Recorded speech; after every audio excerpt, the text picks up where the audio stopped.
नमस्कार, मैं हूं पवन त्यागी। दिल्ली के मुख्यमंत्री अरविंद केजरीवाल जी के शीश महल पर जब से खुलासा हुआ है, पूरे देश में और आम आदमी पार्टी में हड़कंप मच गया है। खुलासे होने के बाद यह बात उठने लगी है कि देश में यूं तो पहले से ही राजनीतिक पार्टियां हैं और राजनीतिक पार्टियों के नेताओं पर भ्रष्टाचार के आरोप लगते भी रहे हैं। जैसी ऐशो आराम की लाइफ वो जीते हैं, वो लोग उसको देखने के अभ्यस्त भी हैं। लेकिन एक ऐसी पार्टी जो अपने आप को आम आदमी की पार्टी कहती थी, जो राजनीति में आने के पहले एक एफिडेविट लेकर आए थे जिसमें उन्होंने साफ साफ अरविंद केजरीवाल जी ने कुछ टर्म एंड कंडीशन लिखी थी कि हम राजनीति में आएंगे तो राजनीति को बदलेंगे और ये जो राजनीति में लूट का पैसा जो राजनीतिक नेता अलग जगह इस्तेमाल करते हैं और टैक्स पेयर की गाड़ी कमाई से ऐशो आराम करते हैं, हम इसको बदलने वाले हैं और हम ऐसा नहीं करेंगे।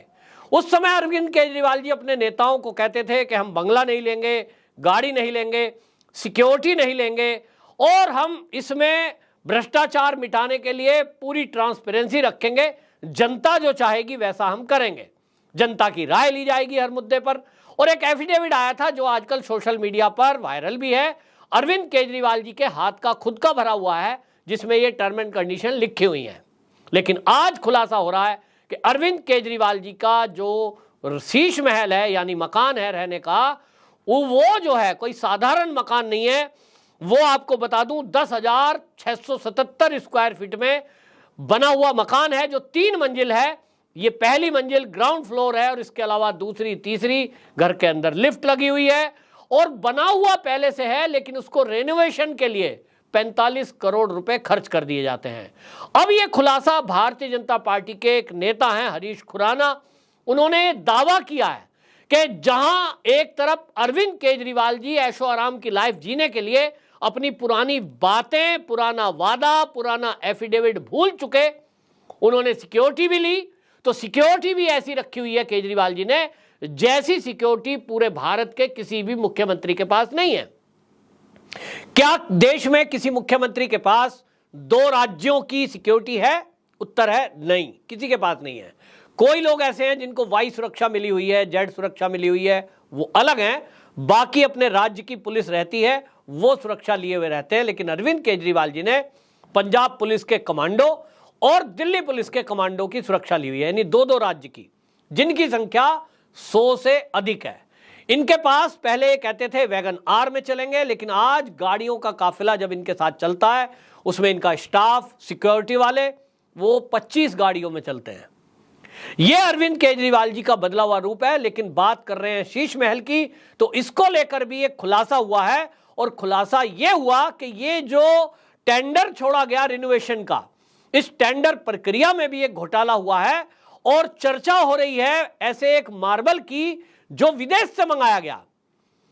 और अब इसमें हरीश खुराना ने दावा किया है, खुलासा किया है कि जो टेंडर में जो ऑर्डर दिया गया, टेंडर तो दिया ही नहीं गया, जो पीडब्ल्यूडी के चीफ इंजीनियर थे उनको जो ऑर्डर दिया गया है, उसमें ऑर्डर में पास जो पत्थर था वो मकराना मार्बल है, जिसकी कीमत जो है लगभग 510 रुपए स्क्वायर फीट के हिसाब से है।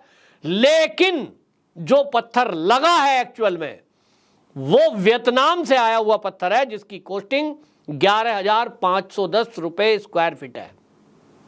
और ये जो पत्थर का चेंज है कि भारत का मकराना मार्बल से बदलकर लगा दिया गया विदेशी मार्बल, ये कह रहे हैं कि अरविंद केजरीवाल जी की पत्नी सुनीता केजरीवाल के कहने से हुआ है। हरीश खुराना की माने तो उन्होंने टीवी न्यूज पर यह दावा किया है कि मैं दावे से कह रहा हूं, उनके पास प्रूफ है। वो कह रहे हैं कि अगर मैं झूठ बोल रहा हूं तो अरविंद केजरीवाल जी मेरे ऊपर मानहानि का दावा करें, तब मैं कोर्ट में प्रूफ रखूंगा। वो ये कह रहे हैं कि चीफ इंजीनियर को अरविंद केजरीवाल जी की पत्नी सुनीता केजरीवाल ने फोन किया और फोन पे कहा कि ये पत्थर मुझे नहीं चाहिए जो मकराना का है, वो वाला पत्थर चाहिए जो वर्ल्ड का नंबर 1 हो। और वो फिर आया है पत्थर तो वियतनाम से आया है और उसकी बाकायदा क्वालिटी बताई गई, तो इसलिए वो मकराना मार्बल जो है वो लगना था भारत का, लेकिन लगा है वियतनाम का। और उसकी कॉस्टिंग का बड़ा जो अंतर है, ये अंतर जो है बिना नियमों को, कायदों को चेंज करे हुए ये किया गया अरविंद केजरीवाल जी की पत्नी के कहने से। इसका मतलब यह है कि ठीक है, आप आम आदमी बनते थे, लेकिन अब इनसे जब उत्तर मांग रहे हैं तो ये इसका उत्तर देने के बजाय आम आदमी पार्टी की तरफ से संजय सिंह, जो कि सांसद हैं, चाहे वो राघव चड्ढा हैं, वो मीडिया में आकर इधर उधर की बातें करते हैं और वो कहते हैं क्या हो गया अगर अरविंद केजरीवाल जी ने ऐसा किया है, मकान 80 साल पुराना था, छत गिर रही थी तो रिपेयरिंग तो करानी ही थी, ये तो पीडब्ल्यूडी वालों ने कराया है। देखिए जो एमपी के शिवराज सिंह हैं चौहान, उनका भी बंगला ऐसा है, उन्होंने भी एक प्लेन लिया है। वो कहते हैं साहब गुजरात के जो सीएम हैं उन्होंने भी हेलीकॉप्टर खरीदा है। अब भाई इधर उधर की बातें क्यों कर रहे हो?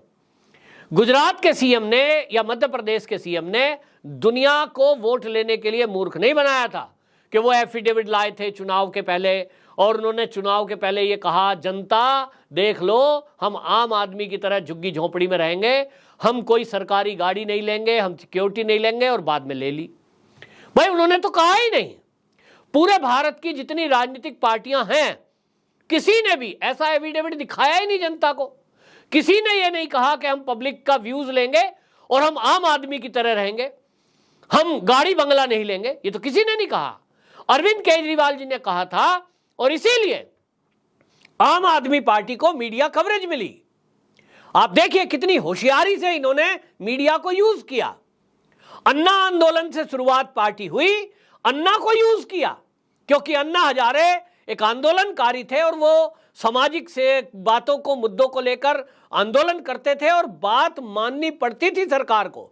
और इसलिए इन्होंने बड़ी होशियारी से ये इस्तेमाल किया कि एक अन्ना हजारे हैं, एक्स आर्मी मैन है, आंदोलन करते हैं तो वो फेमस भी हैं, और इसलिए उनका यूज किया जाए प्लेटफॉर्म का। उनके दिमाग में डाल दिया कि साहब हम जो है लोकपाल बिल के विरोध में आंदोलन करना चाहते हैं, आप हमारा मार्गदर्शन करें। सीधे साधे आदमी थे, तैयार हो गए। उनको प्लेटफॉर्म पे रखते हुए इनके दिमाग में तो चल रहा था कि हमें राजनीतिक पार्टी बनानी है, और इसलिए वैसे वैसे लोगों को जोड़ दिया। प्रशांत भूषण जोड़ दिए, कवि उसमें जोड़ दिए, कुमार विश्वास, किरण बेदी उसमें जुड़ गई, पत्रकार इनको कवर करें इसलिए आशुतोष गुप्ता को जोड़ दिया गया, जाने माने पत्रकार थे। और ऐसे आमिर खान बॉलीवुड से बुला लिए गए, बहुत सारे लोगों को लेकर के इन्होंने जोड़ा, जिसमें रामदेव बाबा भी थे। सबका इस्तेमाल किया, फिर राजनीतिक पार्टी बना ली, और जैसे ही राजनीतिक पार्टी बनी उसमें प्रसिद्धि कैसे हो, तो ऐसे मुद्दे उठाए ताकि देश की जनता ये कहे भाई ये बाकियों से अलग है। लोग ये कहने लगे कि भाई ऐसी एक पार्टी की शर्तें रखें जिससे कि लोगों को लगे कि ये जो आम आदमी पार्टी है, जिसमें अरविंद केजरीवाल जी इसके संयोजक हैं, ये बाकी राजनीतिक दलों से अलग है। और इसलिए ये ऐसी टर्म एंड कंडीशन लोगों के बीच लाए कि भाई हम गाड़ी नहीं लेंगे, हम बंगला नहीं लेंगे, लाल बत्ती नहीं लेंगे, सुरक्षा नहीं लेंगे। तो देश की जनता में एक मैसेज देने की कोशिश अरविंद केजरीवाल जी ने की कि हम बाकियों से अलग है, और इसके कारण से लोगों ने इनको पसंद किया कि भाई यही व्यक्ति राज में चाहिए, क्योंकि पहले की सरकारें भ्रष्टाचार में लिप्त रही हैं। लोग भ्रष्टाचार से उकता गए थे, मुक्ति चाहते थे। राजनीतिक जो चेहरा लोगों ने देखा है, उनके जो चरित्र को देखा, लोग सोच रहे थे कोई बदलाव वाला व्यक्ति आए। अरविंद केजरीवाल जी को बड़ी उम्मीद से लोगों ने देखा, और इसलिए पार्टी की मजबूती हुई। वहीं दिल्ली की सत्ता सौंप दी। शीला दीक्षित जैसी मुख्यमंत्री जिन्होंने दिल्ली में इतना विकास किया, वो उखाड़ फेंकी दिल्ली की जनता ने। क्यों? बदलाव चाहते थे। लेकिन आज अरविंद केजरीवाल जी का जो चेहरा है वो सबके सामने आ गया।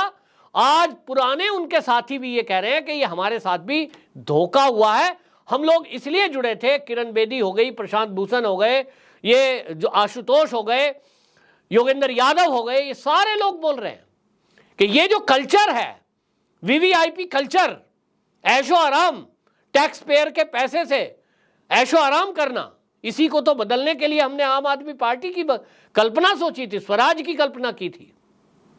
और वो किताब जो स्वराज के बारे में बात करते थे, चर्चा, सब दरकिनार कर दी केजरीवाल जी। आज जितने भी और राजनीतिक दल हैं, उन सबसे कहीं ज्यादा भ्रष्टाचार में डूबे हुए दिखाई देते हैं, ऐसा बीजेपी का कहना है।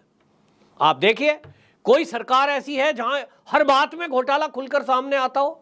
भारतीय जनता पार्टी वाले आए दिन प्रेस कॉन्फ्रेंस करते हैं, संबित पात्रा खुलासा कर रहे हैं कि भाई देखिए इनका जो है पीडब्ल्यूडी मंत्रालय हो गया, उसमें घोटाला, स्कूल बनाया जिस शिक्षा मॉडल की बात करते हैं उसमें बाथरूम को क्लासरूम बताकर पेमेंट ले ली, वो घोटाला, डीटीसी में घोटाला, मोहल्ला क्लिनिक में घोटाला, मतलब कहां घोटाला नहीं। और मजे की बात यह कि वो अरविंद केजरीवाल जो मोदी जी का मजाक ये कहकर उड़ाते हैं कि वो तो कम पढ़े लिखे हैं, अनपढ़ हैं, वो पढ़े लिखे होने के बावजूद भी एक भी मंत्रालय अपने पास नहीं रखते, ना वो किसी फाइल पर साइन करते।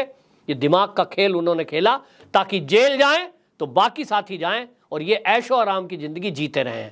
वही हो रहा है कि आज आप देखिए सत्येंद्र जैन लेफ्ट हैंड थे अरविंद केजरीवाल के, मनीष सिसोदिया राइट हैंड थे केजरीवाल के, दोनों लोग जेल के अंदर बंद हैं। वो कभी कल्पना भी नहीं कर सकते थे कि हम जिस व्यक्ति को सीएम बनाने के लिए मेहनत कर रहे हैं वो ऐशो आराम की लाइफ जिएगा, फंसेंगे तो हम फंसेंगे, जेल जाएंगे तो हम जाएंगे। आज वो दोनों लोग जेल में हैं और ये जो बंगला बन रहा है, ऐसा व्यक्ति करोड़ों रुपए खर्च कर देता है। सोचिए, ये अरविंद केजरीवाल जी जो ये कहते थे हम आम आदमी की तरह रहेंगे, अपने ही परम मित्र पुराने साथी मनीष सिसोदिया जो डिप्टी सीएम रहे उनका बंगला खाली करा लेते हैं इस्तीफे के तुरंत बाद, जबकि 1 साल तक वो उस बंगले में रह सकते थे। ये नियम में है कि कोई विधायक या सांसद, मंत्री अगर सरकार नहीं रही है और वो विधायक सांसद अब नहीं रहा है, उसके बाद भी 1 साल तक उस मकान में रह सकता है, अल्टरनेट व्यवस्था ना होने की वजह से। लेकिन अरविंद केजरीवाल जी ने अपने ही परम मित्र को उस मुसीबत में लात मार दी, ये कहें अगर देसी भाषा में, जब वो जेल के अंदर थे और उनकी पत्नी गंभीर बीमार थी उनसे, तब वो बंगला खाली करा लिया। चाहते तो बंगला रहने देते, फैसला होने देते केस का, और अगर किसी को बंगला अलॉट भी करना था तो कहीं आजकल दिल्ली में बढ़िया जगह कहीं भी रख सकते थे, लेकिन इन्होंने ऐसा नहीं किया। पुराने लोग जो इनके साथी हैं वो कहते हैं कि ये अरविंद केजरीवाल की फितरत है कि वो जिससे काम खत्म हो गया उसको निकाल कर दूध की मक्खी की तरह फेंक देते हैं। और इनको लग गया है कि अब इसमें सत्येंद्र जैन और मनीष सिसोदिया तो जेल से बाहर आने नहीं, तो अब छोड़िए, नए लोगों को साथ रखते हैं। कुल मिलाकर ये घोटाला जो खुला है इसमें कई खुलासे ऐसे हुए हैं कि इसमें आप देखिए कि ये भी पता लग रहा है कि अरविंद केजरीवाल जी की पत्नी ने किस तरह से विलासिता की सारी हदें पार कर दी और भारत के टॉप क्वालिटी के पत्थर को भी हटवा कर उसमें ऑर्डर में और विदेशी पत्थर को लगवाया। ये दिखा रहा है कि किस तरह की मानसिकता इन लोगों की थी, लेकिन दिखाया इन्होंने कुछ और ताकि जनता को मूर्ख बनाया जा सके। आपकी क्या राय है कमेंट बॉक्स में जरूर बताएं। वंदे मातरम।